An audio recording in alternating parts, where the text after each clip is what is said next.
Hi friends, how's it going? So this is a video update. I'm not sure how to do this or exactly what I was thinking.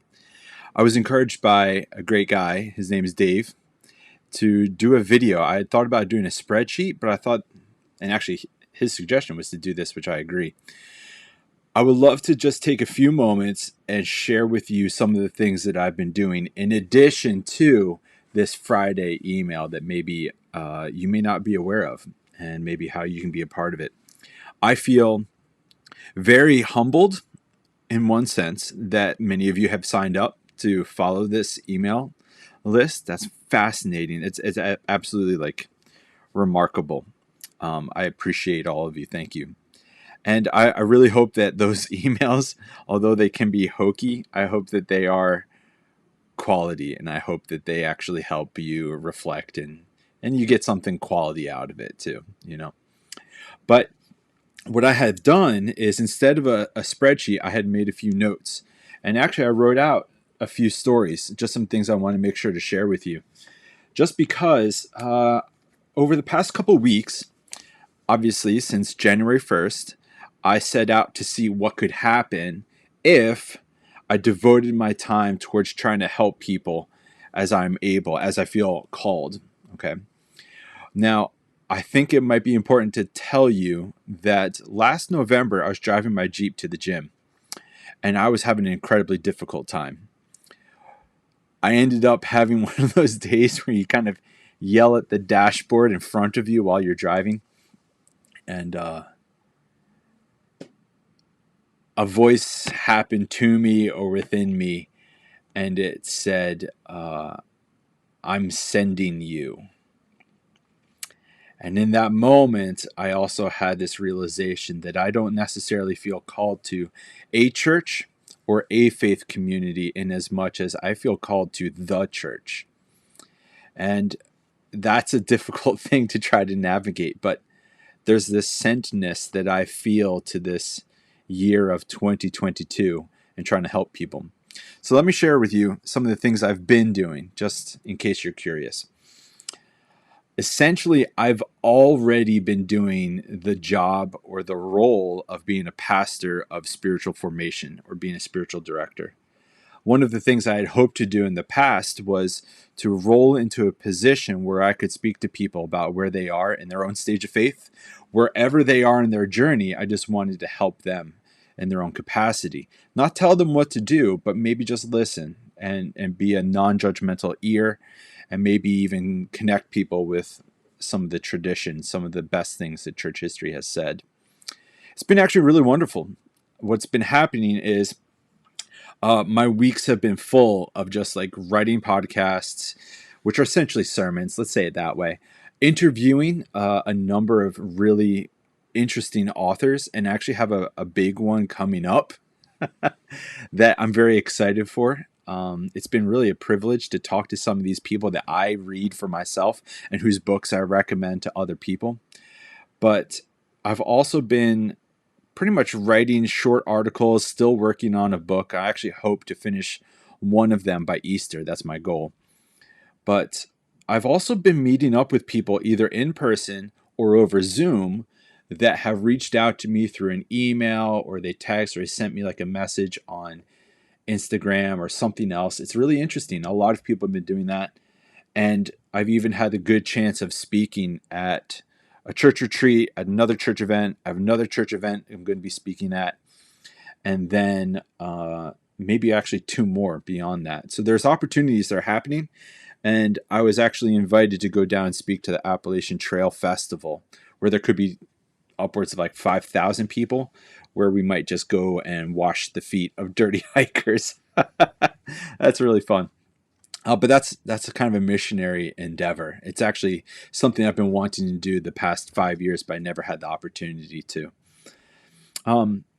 I could share with you some of these emails, some of these texts that I'm getting.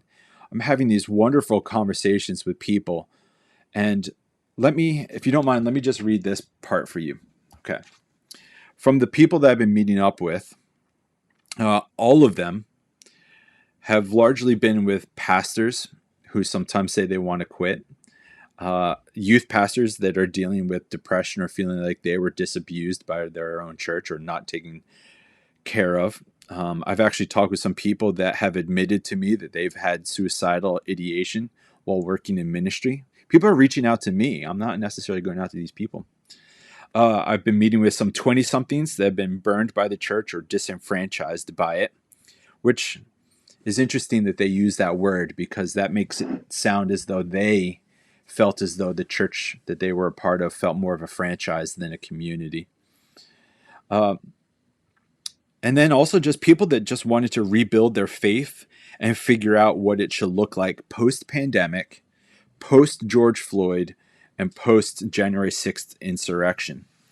And I actually had a number of conversations. Someone said to me, John, why is it that my home community never talked about these things? And I said, well, I'll be honest. I was actually told not to talk about them even as a church worker. So there are some real issues that I think I've been able to speak to and be salves to. I'm not trying to throw any shade in any direction on one side of the political leaning or the other. I actually try to critique both at the same time. However, let me share with you three stories, okay? And then I'll wrap this up. So thank you for already watching this long. Recently, I had a meeting with a young guy, and he said to me, this is pretty close to verbatim, after convos with you, I'm the most hopeful about faith than I've been in 4 years, which is very profound. It's actually a privilege to even be able to speak to that. But he reached out to me in some sense because he knows that I left a church job. And as someone that he didn't feel like the church was connecting with him, he wanted to talk with me. And we honestly talked for an hour straight about faith and how to navigate life. And he's probably like 21.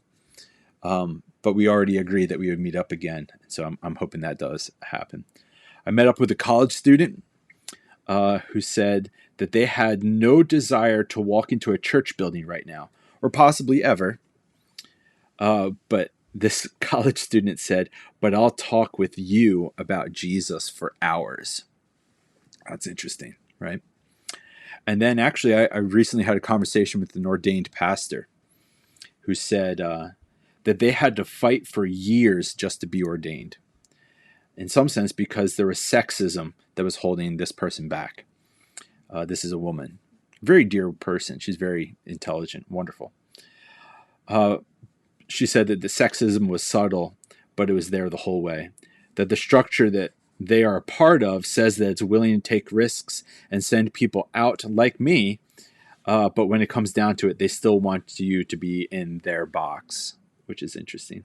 The Spirit is moving, but not in the way it used to. Now it is through people like you.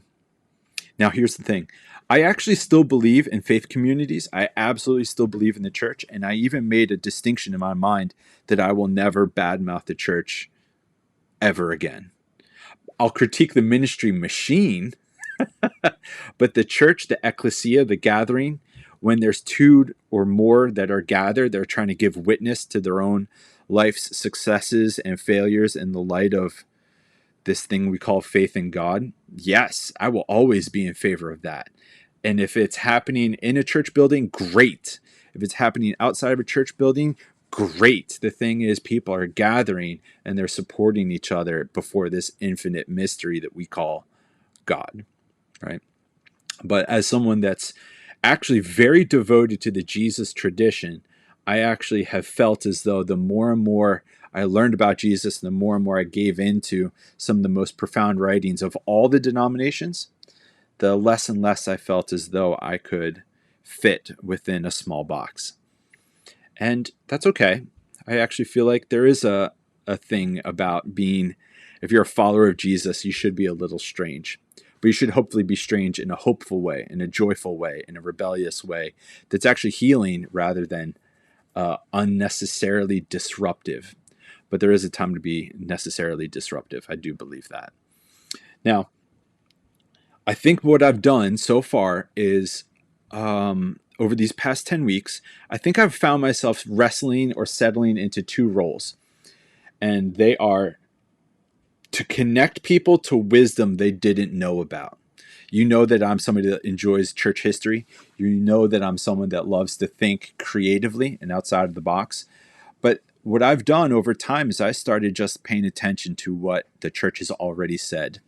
What do the spiritual traditions of Christianity have to say about relapse and depression and burnout and dark night of the soul and this thing we call deconstruction? What does it have to say to power structures? What does it have to say to service? What about war in Ukraine? All of these things. So it's been really fun for me to have probably close to 20 meetings with people since January 1st, in which I've connected people with the long church tradition. That's what all these books are, and philosophy that really could speak to them that maybe they never heard about from their own faith community. Again, I'm not trying to replace anything in a church. I just want to add to it and carry the discussion further, be a resource. Like I said, a bridge to the wisdom that's already there that they maybe didn't know about. But then second, I want to help people read their spiritual compass for themselves.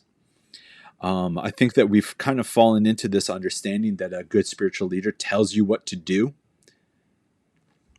rather than encourage you to listen to your own compass, to listen to your own heart, to your own intuition, to your own heart, mind, and body, and listen to those things about what Spirit might want for them as a person, and to be appropriately disengaged from the outcome. I've actually had some conversations where twofold. I've actually told some people, you know what, I think it might be good for you to join a church again.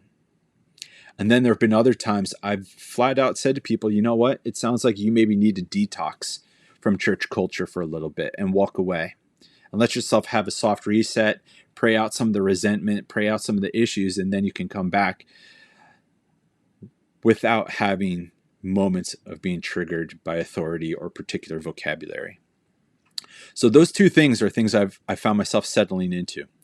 And if there's a place for me to be ordained to do these things, I hope so.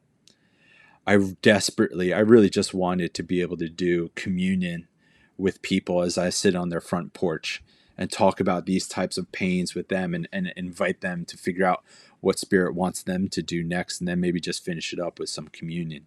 I actually feel like that is probably what the world needs most.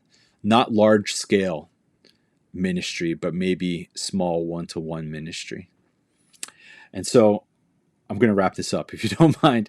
I meant for this to be only 5 minutes, already coming up on 13. I hope you don't mind. Thank you for watching this, though. I appreciate that. I think that what I would ask you to do, and this is, completely free, right? I would ask that you check out the website that I had made. I started putting a lot of things up there. And I would actually encourage you to refer me to friends. Yep, to maybe pastors or other leaders that you know. Refer me to a friend of yours that's actually really struggling, going through their own dark night of the soul. It's kind of my speciality in reality. And if you can, just point them towards me and maybe invite them just to reach out to me. I'd be happy to meet with them.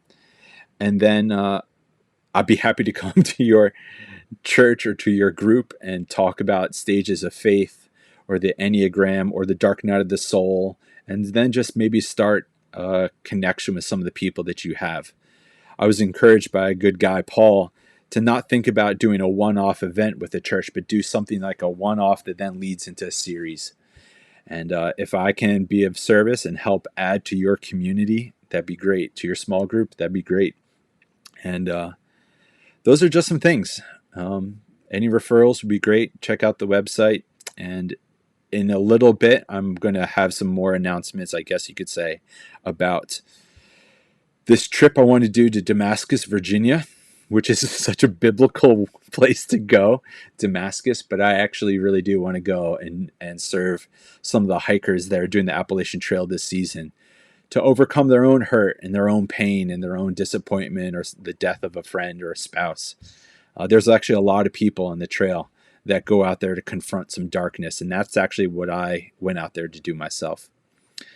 So far, I don't know what this thing is going to continue to look like. If this means I shift more fully into being an author, that's okay. But thank you for taking interest, and thank you for actually showing some level of, like I said, interest in what I'm trying to do.